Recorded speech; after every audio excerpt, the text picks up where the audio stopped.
So what's coming up for me as we talk, and I want to get into some specifics here, what somebody can do to do better self-appraisal or self-aware, through their life. But I have to make this caveat that you mentioned earlier. This feels, emotional and motivational. Mm-hmm. I immediately think of the cognitive function, the judging cognitive function of authenticity or introverted feeling, used by all FPs in the Myers-Briggs system. I use it as an ENFP. And I think, well, that kind of makes sense, right? Learning motivation, we know, comes from emotion. We know that emotions are the seat of motivation. It gets us into action. If we feel something, we move on it, we get motivated. And we kind of tether that or tie that as type to introverted feeling or authenticity.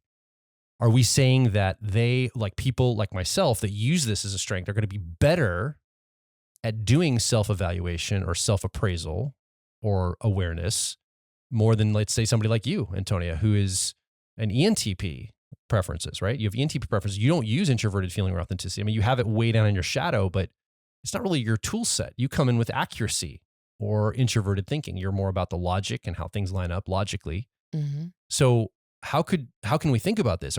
Is like a bunch of personality types just out of luck? They don't have access to this or very limited access, and so they're not going to have very good self-appraisal? Or could we couch it in another way to have that self-appraisal? So having a function as a preferred function doesn't mean we're necessarily super skilled. Of course. We trend towards that, but just like we recently did a podcast on the difference between using a function and tapping into its wisdom.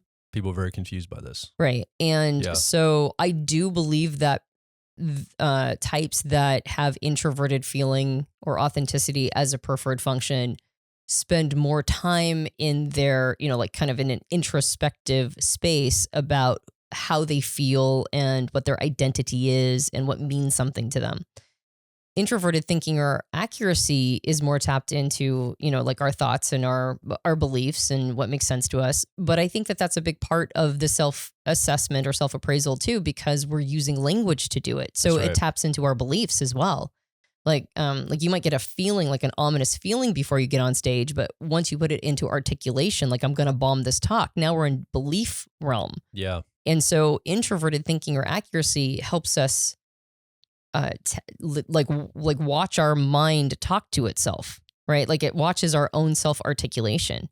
So I think that there's an advantage to that too, because if we're blind to how we're talking to ourselves, then we might not even be aware of our self-appraisal, because it's as the working definition alluded to, a lot of it is part of inner dialogue. Yeah. So I think it's both. I think it's our intentions and motivations, but it's also how we're talking to ourselves, and how we're metricizing it to some extent, which falls a little bit more in the thinker realm. And I don't think, that would be implying to some extent that perceiving types automatically have an edge over judging types. Well, they do. I mean, I was going to say this. So judging types have an edge over perceiving types in the outer world. Mm-hmm. They understand how to construct the outer world emotionally or like logically and like structurally better than perceivers do. I mean, it's more of a challenge for us. We can do it, but it's harder. It's my tertiary or 10-year-old process of extroverted thinking effectiveness that does that. That's true. And so I was thinking, well, the reverse would, if you're to the inner space, that's true. The two judging functions in the inner space that really tune into the inner space and know what's going on for it are introverted thinking accuracy, used by TPs, or introverted feeling authenticity, used by FPs. Yeah. And just like a ETJ will be better at managing external resource, an IFP might be better at managing inner space, like inner heart space or motivational self-awareness space, self-assessment. Yeah. So I think that's, I didn't mean to cut you off, but I thought, no, actually, I really think that that's how I was going to posit that. Could we say that? Can we kind of see it this way, that the inner space, and by the way, all types are going to have access to one of those two judging functions, introverted thinking accuracy, FJs and TPs are going to have it. Now, it might not be a strength, but it's going to be in there. And then introverted feeling is for all TJs, and FPs are going to have introverted feeling or authenticity because they come as a polarity set with the extroverted judging functions. So what do you think about that idea? I know I cut you off to give the idea out, but you can counter it if you thought, if you have a difference of this. No, I think you're right. I think you're onto something. I think that's one of the advantages to being a perceiver type, is that we do have a little bit more, we have more certainty and confidence when we go inside and do self-assessment and self-appraisal. We're not as scared of what we're going to find. And I don't think we're as harsh with ourselves, actually. Yeah. I mean, sometimes, we can be perfectionists, But we also like that might not be as crippling for us as it would be for maybe a judger type that it has less certainty there. They're more uncertain and believe that they have to have a standard that might be way higher than what is actually necessary in order to reach bare minimum. So I do think that is an advantage of a perceiver type. Yeah. One of the best ways, though, to offset or to counteract low self-appraisal, lower than necessary, though, is to seek outer world feedback, is to watch what we've accomplished and done and then recalibrate, right? Like to get that information back. And in that way, I think judges would actually have an edge. If they're seeking outer world feedback about what they can do and what they're capable of and the things they've built, judges would have more of an edge there. But then having proper self-assessment or self-appraisal internally will still be a place of uncertainty. And so the feedback might be easier, but they would still have to make that inner determination, which might be a bit of a challenge. Whereas a perceiver type might have an easier time of navigating the inner space and self-assessing in a more realistic way, right? With a higher degree of modesty or certainty. But they might have a harder time getting outer world feedback to calibrate if they need to.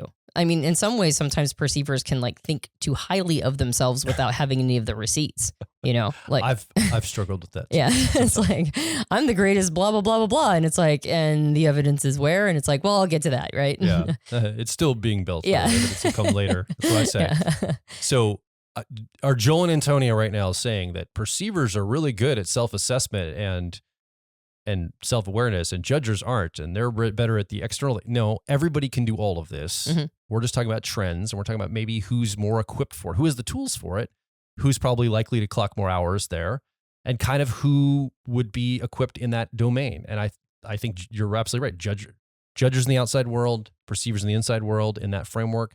And, you know, once it kicks out the outside world, I think judges can they have better measurements, right? They have better measurements than us perceivers do in the outer world. Yeah. We can never meet their measurements, being on time, being organized, you know, all their measurements they have. Okay. So let's see if we can get some practicality around here. So we talked a little bit about the philosophy. We kind of set this all up.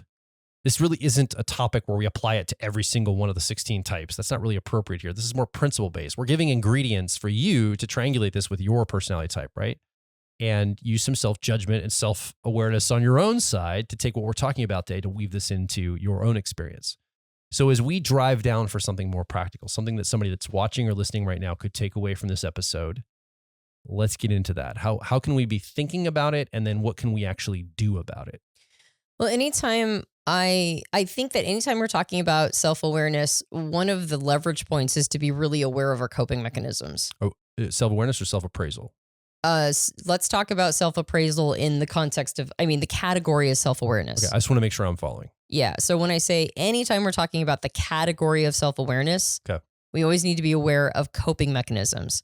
Coping mechanisms are birthed from cognitive dissonance, meaning that anytime our brain doesn't want to acknowledge or see a part of ourselves that we've, in Carl Jung's terms, or Jungian terms, disowned. So parts of ourselves that we're not ready to make peace with for whatever reason, then that creates a schism inside of ourselves. And the only way to deal with those schisms is to have coping mechanisms. Things and triggers, can be a version of a coping mechanism.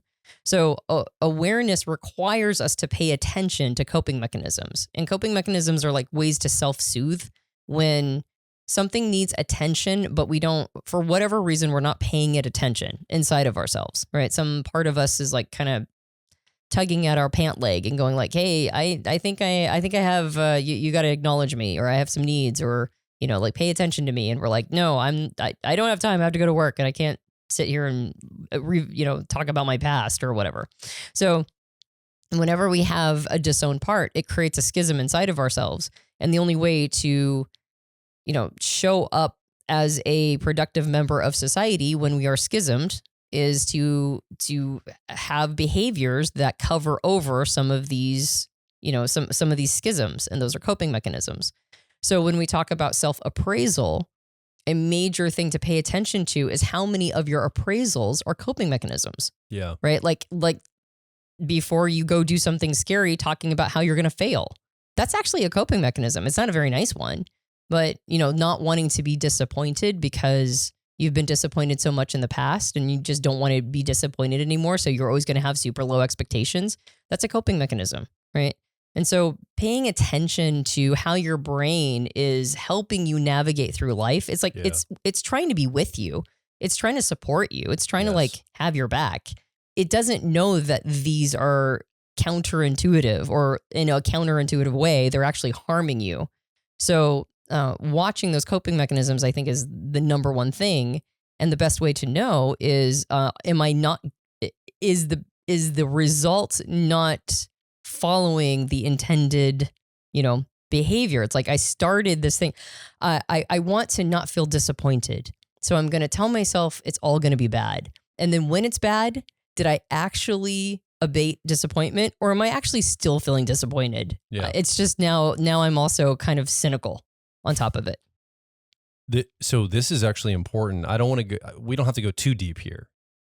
But again, when we're working with clients in like a personality life path mentorship program, or even the program that comes after that, life path coaching, where we're helping people, longer term, this idea of complexes comes up a lot. And I think this is where we're in a coping mechanism. We can create a complex around it. Like we get so locked in with something that we kind of can't let go of it anymore. Yeah. Well, it's actually in reverse. The complex creates the coping mechanism. Yeah. And just but I mean, the work is getting both those loosened in a person. That's right. To not have that running them. Yeah. And not to go too deep. This is actually quite a bit of content that we go through in like personality dynamics, which is a program that follows personality life path or profile training. But in personality dynamics, we actually just covered this in one of the classes, that a complex is, in Jungian terms, it's an archetype, or another word is image. So an image is basically whatever your personal representation for an idea is. Yeah. So, and that's what an archetype is to some extent too. It's like, that's the picture I have in my head when I think about the subject. So guardian angel. Mm-hmm. I know what image comes to my head when I think of guardian angel. Right. Right. That's like an archetype of a guardian angel. And then I have something I picture in my brain. Yeah. Or you could even go much less specific. You could say protection. Okay. Right. Like, I'm protected. Maybe a shield, an image of a shield, or a guardian angel, or a guardian angel, police right? officer, or that's a right. wall, or some kind of a door or bolt lock, like whatever image comes to your brain or thought. Yep. That's the archetype representation. That's right. It's at the center. And then what a complex is it's all the unprocessed material that surrounds that image around that subject. So unprocessed material is like our memories, our feelings, our thoughts, our beliefs, and our patterns, meanings, interpretations, and our wishes. Yeah. So if you're going to look at it in type terms, you could almost say our introverted sensing or memory, our introverted thinking accuracy, our introverted feeling authenticity, and our introverted intuition or perspectives. So it's whatever is unprocessed in all of that is surrounding the central image, which is based on a topic or a theme. Now, we're all made up of complexes, like all of us. Like, in fact, one could argue that they're the backbone of our personality. 100% of human beings have, like, say, a mother complex, because we all have an image in our head of what a mother is. And we all have unprocessed material around the concept of mother. So all of us have a complex. But a complex isn't a problem until it starts throttling action. It starts disrupting your life. And so once it starts disrupting your life, and now the complex is kind of taking over, right? It's like, I can't do that because, and then you sort of sit back and it ends up being attached to some sort of, like theme or topic. That's when a complex is a problem. So what ends up happening is when we have a complex and we have this unprocessed material, we end up having a schism, right? Because we're disowning parts of ourselves in favor of this complex. There's a bunch of it's encouraging us to behave in ways that are going contrary to a healthy psyche, basically. And so, in order to deal with all the other parts that have to be marginalized, in order for this part of our personality, this complex, to have outsized power and control over our choices, etc., we end up creating coping mechanisms. And the coping mechanisms are intended to kind of tamp down some of the neuroticism that is coming up for us. Neuroticism basically being all the weird behaviors we do that aren't full on, psychotic or anything. It's not like we're crazy people that can't interact with society. We're just a little offbeat. And so the coping mechanisms are an attempt to kind of tamp down some of the neuroticism that comes up whenever we're dealing with a complex with outsized power. Yeah. So that's it in a nutshell. So when we're doing self-appraisal, we have to be aware of some of those elements of our personality that have outsized power and how they're influencing us to appraise ourselves, right? Because they end up, in order to be okay with, some of this, some of these parts of ourselves that have to have to kind of be edged out in order for this thing to encourage so much, of our response. Yeah. Then, and then that means that we're by definition not accurately self-appraising, because the parts of ourselves that have something to say might not be listened to at all in favor of this part that has this really big, a kind of overwhelming voice. Yeah.